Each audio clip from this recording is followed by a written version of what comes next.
कर्णाली प्रदेशका मानव अधिकार रक्षकहरूको सम्बन्धमा संरक्षण र अधिकारका सन्दर्भमा एउटा कानुनको मस्यौदा पनि गरेर चाहिँ कर्णाली प्रदेश सभालाई चाहिँ सजिलो होला भन्ने हिसाबले र सरकारले पनि सजिलोको निमित्त मस्यौदा तयार गरेर हामी अगाडि बढेका हौँ। अर्थ मन्त्रालयले स्वीकृति दिइसकेपछि अब त्यो प्रदेश सभामा रोकिएको चाहिँ छ, त्यसलाई छिटोभन्दा छिटो पारित गरिदिनु भयो भने मलाई लाग्छ मानव अधिकार रक्षकहरूको संरक्षण गर्ने दायित्व पनि प्रदेश सरकारकै हो। किनभने मानव अधिकारवादीहरू के हुन् त भन्दाखेरि वी डु फर अदर्स, हामी अर्काको निमित्त काम गर्ने व्यक्ति हौँ, नट फर आवर्स, हामी हाम्रै निमित्त काम गर्दैनौँ, अरूको निमित्त काम गर्छौँ।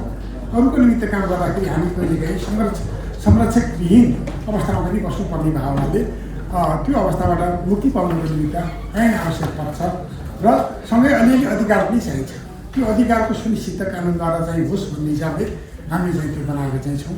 अब त्यो चाहिँ प्रवेश गरिसकेको छ जस्तो लाग्छ, सरकार समक्ष गइसकेको चाहिँ छ। त्यसलाई मान्यज्यूहरूको समक्ष हामीले धेरै पटक अन्तर्क्रिया पनि गरिसकेका चाहिँ छौँ। मान्यज्यूहरूले प्रतिबद्धता पनि व्यक्त गरिसक्नु भएको चाहिँ छ र यसलाई चाहिँ अगाडि बढाइदिनु हुनेछ भन्ने अपेक्षा गरिरहेको चाहिँ छु। सँगै अर्को कुरा के छ भन्दाखेरि अहिले दैलेखमा आएको परिणाम जुन छ पेट्रोलियम पदार्थको चाहिँ अन्वेषणको परिणाम, त्यसले हामीलाई वास्तवमा आजको दिनमा के देखाएको छ भन्दाखेरि खुसी साट्ने बेला पनि हो कि जस्तो लाग्छ मलाई कि नेपालभरिमै दैलेख एकदम सुपरिचित ढङ्गले अगाडि बढेको चाहिँ छ। हाम्रो खुसीको कुरा पनि हो, हाम्रो सौभाग्यको अवसर पनि हो र इन्डियन मिडियाहरूले समेत 50औं वर्षको निमित्त चाहिँ अब नेपाल आत्मनिर्भर पेट्रोलियम पदार्थमा भन्ने चाहिँ उल्लेख गरेका चाहिँ छन्। अब त्यतिले मात्रै चित्त बुझाएर बस्नु हुँदैन जस्तो लाग्छ मलाई। त्यस कारणले कर्णाली प्रदेश सभाले अब यहाँ कतिपय हेर्नुहुन्छ भने वीरेन्द्रनगरभित्र चाहिँ पुरातात्विक वस्तुहरूको अन्वेषण भएको चाहिँ छैन, घेरेर राखिएको चाहिँ छ। यहाँ के छ यिनीहरूको सम्बन्धमा स्पष्ट कानुन निर्माण गरेर तत्कालै चाहिँ त्यसको अन्वेषण गर्ने र के रहेछ त्यसभित्र पहिचान गर्ने चाहिँ र त्यसको दोहन गर्ने काम चाहिँ निमित्त कानुन आवश्यक पर्छ। र त्यस्तै किसिमले चाहिँ जङ्गबहादुर यो बहादुर शाहको पालामा त्यो गुमीको भोटेझोली भन्ने डाँडो छ माथि डाँडो, त्यो डाँडोमा चाहिँ तामा खानी भएको कारणले त्यस बेलामा चाहिँ ठुला ठुला खाडाहरू अझै पनि छन्, पुरिएका चाहिँ छैनन्। त्यहाँ चाहिँ तामा उत्खनन गरिएको रहेछ, त्यहाँ अझै पनि हुन चाहिँ सक्छ। त्यसदेखि बाहेक प्रदेशका विभिन्न पालिकाहरूसँग कहाँ के अन्वेषण गर्न सकिन्छ भन्ने कुराको सरोकार राखेर सम्बन्ध राखेर त्यस सम्बन्धी चाहिँ अन्वेषण गर्ने र तत्कालै चाहिँ अन्वेषणको निमित्त चाहिँ टिम घटाउने र त्यसलाई दोहन गर्ने काम चाहिँ निमित्त चाहिँ ऐन आवश्यक पर्छ होला जस्तो लाग्छ मलाई। मैले कर्णाली प्रदेशमा देखेको चाहिँ यो रिजनल डिपेन्डेन्सी चाहिँ अलिक कम देखिरहेको छु। जस्तै मैले भन्न खोजेको चाहिँ हामी वीरेन्द्रनगर सेन्ट्रिक चाहिँ डेभलपमेन्टमा गइरहेको छौँ अथवा एउटा सिटी सेन्ट्रिक डेभलपमेन्टमा चाहिँ गइरहेको छौँ र यो अरू डिस्ट्रिक्ट्सहरूमा चाहिँ यतिको लेभलको बन्न सकेको छैन। इन्टर सिटी डिपेन्डेन्सी अथवा इन्टर डिस्ट्रिक्ट डिपेन्डेन्सी, यो रिजनल कनेक्टिभिटीहरू चाहिँ मैले एकदमै थोरै मात्रामा कुरा यहाँसँग राख्न चाहेँ। त्यसको लागि चाहिँ केही मोडल टाउन्स सबै डिस्ट्रिक्टहरूमा सबै जिल्लाहरूमा एउटा नमुना बस्ती अथवा नमुना सहर विकास गर्न सकियो भने त्यसको त्यो जुन रिजनल डिपेन्डेन्सीका कुराहरू हुन्छ त्यो चाहिँ हाम्रो सल्भ हुन्छ लाग्छ मलाई। अब अन्य प्रदेशहरूमा चाहिँ हेरिरहँदाखेरि नजिकको सामुदायिक वनलाई कब्रस्तानको रूपमा चाहिँ प्रयोग गरिरहेको अवस्था छ, तर सुर्खेतको सन्दर्भमा त्यो अवस्था छैन। हामीले धेरै बिन्ती रिक्वेस्ट गरेर हामीले उपभोग गरिरहेको सामुदायिक वनमा चाहिँ हामीले रिक्वेस्ट गरेर सामुदायिक वनबाट पनि त्यो क्षेत्र तोकेर ल्याउँदा समेत पनि हामीले त्यो राख्न पाइरहेको अवस्था छैन। हाम्रो फेरि अत्यन्तै संवेदनशील जस्तो हामीले आफूलाई लाग्छ, किनभने हामीले हाम्रो बाबु बाजेको चाहिँ त्यहाँ च्यान बनाइसकेपछि त्यो चाहिँ संरक्षण गर्नुपर्छ भनेर चाहिँ हामीलाई त्यस्तो लाग्छ। जताभावी राख्न चाहिँ हामी चाहँदैनौँ। त्यो भएर अहिले पनि हामीले करिब 9 कट्टा जस्तो जग्गा खरिद गरेर सबैले चाहिँ उठाएर पैसा उठाएर जग्गा खरिद गरेर चाहिँ अहिले पनि राखिरहेको अवस्था छ। अब सुर्खेतको जग्गा किनेर हामीले हाम्रो बाबु बाजेलाई राख्ने अवस्था चाहिँ हाम्रो छैन। त्यो हिसाबले चाहिँ कब्रस्तानको उचित व्यवस्थापनका लागि पनि यहाँहरूको ध्यान जाओस् यो सुर्खेत जिल्लाको बसाइ भएको थियो।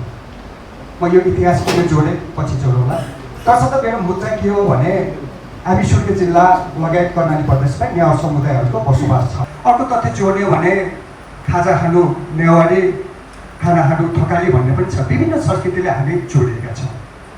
याद गर्नुपर्ने हुन्छ। अर्को चाहिँ 12 वर्षभन्दा माथिको नानी बाबुहरूले सजिलै मेडिसिनहरू पाइरहेको छ, जुन चाहिँ बेच्न मिल्दैन, खान मिल्दैन, पक्रिरहेको छ, प्रहरीले पाइरहेको छ। त्यसको नियमन कसले गर्ने? प्रहरी एकचोटि पक्रिन्छ, ल्याउँछ, थोरै पावर प्ले हुन्छ, के हुन्छ, अब त्यहाँ के मिल्छ मिल्दैन त्यो अब त्यही हामीले बुझिरहेका छौँ। हाम्रो समाज कसरी चलिरहेको छ त्यहाँनिर चाहिँ 12 वर्षभन्दा माथिको बच्चासँग कहिले कुरा गरेँ एउटै बच्चाले मैले चाहिँ 42वटा बुझ्नुपर्ने कुरा के हो भने यहाँ कसले पायो कसले पाएन भन्ने कुरा छ हाम्रो, होइन? जस्ट इक्जाम्पल दिँदा यसको अनर्थ नलागोस्।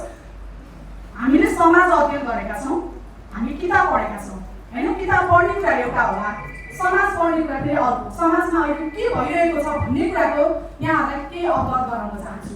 10 बजे पछि यहाँहरू एकचोटि सुर्खेत भ्याली घुम्न अनुरोध गर्छु। 10 बजेसम्म पनि सुर्खेत भ्याली घुम्न अनुरोध गर्छु। अहिलेको युवाहरू के गरिरहेका छन्? हामीले हरित नगर या भनौँ न ग्रिन सिटीका कन्सेप्टलाई ल्याइरहँदा पार्क कस्ता बनाइरहेका छौँ हामी हेरौँ। जहाँ टिकटकभन्दा अरू बनाउन त्यहाँ अक्सिजन पुग्ने पनि छैन। टिकटक बनाउने भन्दा अन्य हाम्रो सोच छैन। या फोटो खिच्ने या पार्क बनाउने सिमेन्टेड पार्कभन्दा अरू हामीले काम गरिरहेका छैनौँ।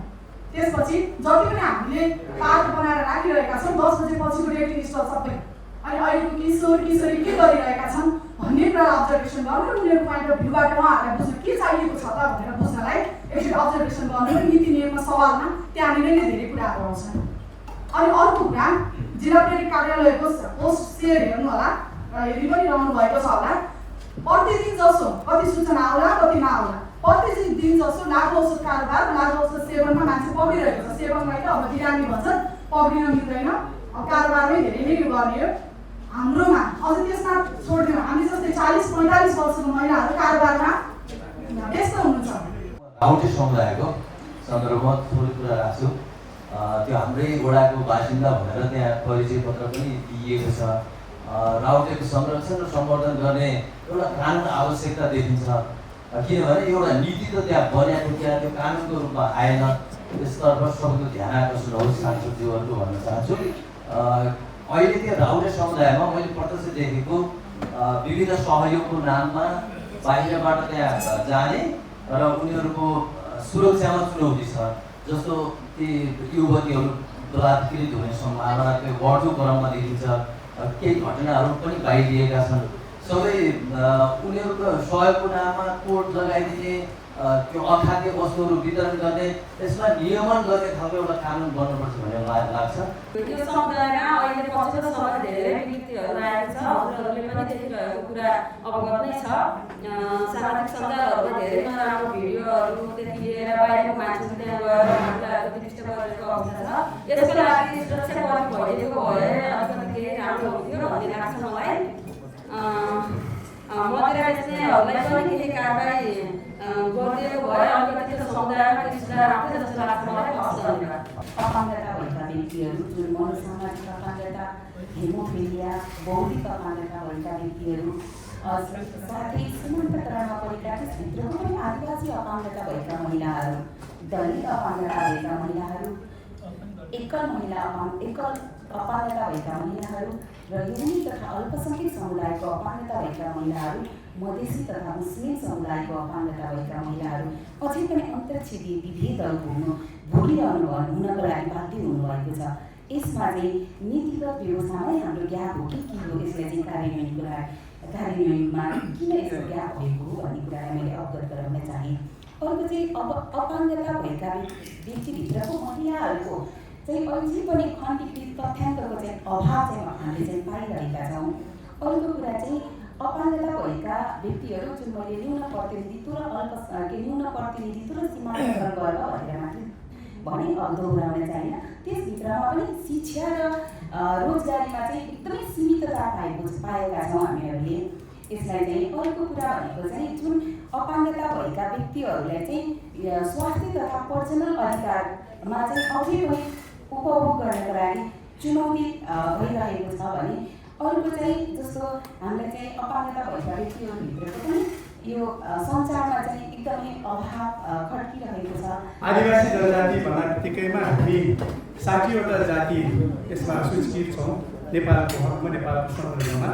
त्यो 60वटा जातिभित्र एकवटा जाति राउटे जाति, जो राउटे जाति पर्छ। त्यो राउटे जातिको लागि त्यो कर्णाली प्रदेशमा यो मागी खेल्ने भाँडोको रूपमा यो पहिचान, त्यो अन्तर्राष्ट्रिय जगत, यो नेपालकै क्षेत्रमा अन्तर्राष्ट्रिय जगतमा नै राउटेको पहिचान भएको यो कर्णाली प्रदेशलाई, यो कर्णाली प्रदेशमा चाहिँ राउटेलाई मागी खेल्ने भाँडोको रूपमा प्रयोग गरिएको छ। यसको लागि कडाभन्दा कडा कारबाही र कानुनी प्रक्रिया र नीति यो चाहिँ तपाईँको सवालमा, यो पहिचानमा यो चाहिँ उठ्न जरुरी छ। आज यो धेरैजना मान्यज्यूहरू हुनुहुन्छ, उपसभापतिज्यूहरू हुनुहुन्छ, पूर्व मन्त्रीज्यूहरू हुनुहुन्छ। हजुरहरूको ध्यानलाई मैले अलिकति भए पनि यतातिर खिच्न चाहेँ, किनभने असाध्यै यो संवेदनशील क्षेत्र हो। यो राउटे भनेको असाध्यै, हामीले राउटेलाई राउटेमै रहन दिनुहोस्, राउटेलाई धेरै हस्तक्षेप नगरिदिनुहोस्। हिजो बाँदर खाने राउटेहरू आज खसी र बाख्रामा आइपुगे, भोलि घोल्नु गएर बैलो कुखुरा किन्छ, अनि हामीले त्यो राउटेलाई राउटे खोजेर त्यतिखेर हामी पाउन सक्दैनौँ कि जस्तो लाग्छ। अर्को कुरा, यो आदिवासी जनजाति समुदायमा हामी हुम्लाको लिमीबाट लिएर अनि डोल्पाको चाहिँ उपल्लो भोटबाट लिएर सुर्खेतसम्मको बसोबास गर्दाखेरि हामी 27% आदिवासी जनजाति कर्णाली प्रदेशमा हामी बसोबास गर्छौँ। हामी 27% आदिवासी जनजाति बसोबास गर्दै गर्दा कर्णाली प्रदेश सरकारले कर्णाली लोकसेवा आयोगमा चाहिँ गत वर्ष हामीलाई 12% आदिवासी जनजातिको आरक्षण कोटा सुनिश्चित गरियो। त्यो नियम छ कि छैन, त्यसको लागि हामीले संशोधन गरियोस् भनेर प्रदेश सरकारले पटक हामीले चाहिँ बसेर चाहिँ आन्दोलन गऱ्यौँ। हामीले ज्ञापन पत्र, विरोध पत्रहरू ठाउँ ठाउँमा हामीले पेश गऱ्यौँ, तर कतै सुनाइ भएन। किन? तपाईँहरू यहाँ 40 मानिने के अरे सहसचिवहरू, मन्त्रीज्यूहरू हुनुहुन्छ, तपाईँहरूलाई आदिवासी जनजातिको भोट तपाईँलाई आएको होइन। तपाईँहरू 40 जनालाई पनि समानुपातिक या प्रत्यक्ष रूपमा कुनै जनजातिले त तपाईँलाई मत दिएका छन्। हामी पार्टीभन्दा विशेष हुँदा यो जातिको संरक्षण र अधिकारमातिर पनि तपाईँहरूको ध्यान जाओस्।